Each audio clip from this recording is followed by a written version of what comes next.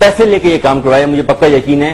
میں ویسے اس سے صرف یہ سوال کرنا چاہتا ہوں کہ اس نے مجھے یتیم کروانے, میری فیملی کو تباہ کروانے کے, میرے والد صاحب کو شہید کروانے کے کتنے پیسے لیے ہیں سی آئی اے اور را سے. حامد میر کی ان تمام سسپیشس ایکٹیویٹیز پر جب قانونی ادارے حامد میر کے خلاف ٹھوس شواہد کی بنا پر ان کو گرفتار کرنے ہی والے تھے, تب حامد میر نے خود پر حملے کا ڈرامہ کروایا اور الزام پاکستان کی انٹیلیجنس ایجنسی کے سربراہ پر لگا کر یہ واویلا شروع کر دیا کہ مجھے 6 گولیاں مار کر قتل کی کوشش کی.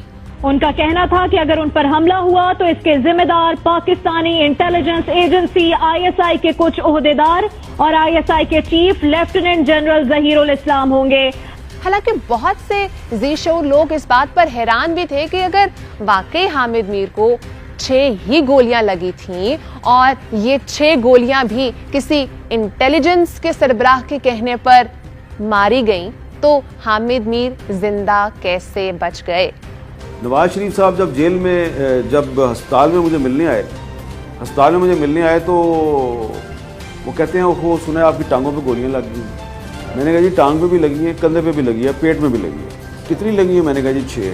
اچھا ملتے کسی نے کیا 3 لگی ہیں.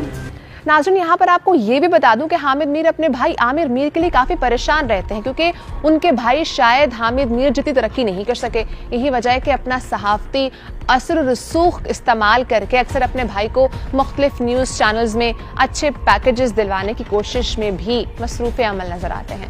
جب گزشتہ سالوں میں پاکستان میں دہشت گردی عروج پر تھی, تب حامد میر ان لوگوں میں سے تھے جو یہ کہا کرتے تھے کہ پاکستان میں دھماکے خود پاکستان کے سیکیورٹی ادارے کرواتے ہیں.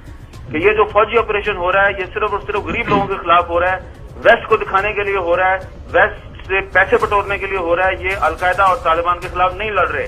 حامد میر شاید بہت سے لوگوں کو اس بات پر قائل کرنے میں بھی کامیاب ہو جاتے ہیں, مگر حامد میر کی بری قسمت کے کلبھوشن یادو پاکستان میں پکڑا گیا اور اس نے اعتراف کیا کہ پاکستان میں ہونے والے تمام دھماکے ہم کرواتے تھے.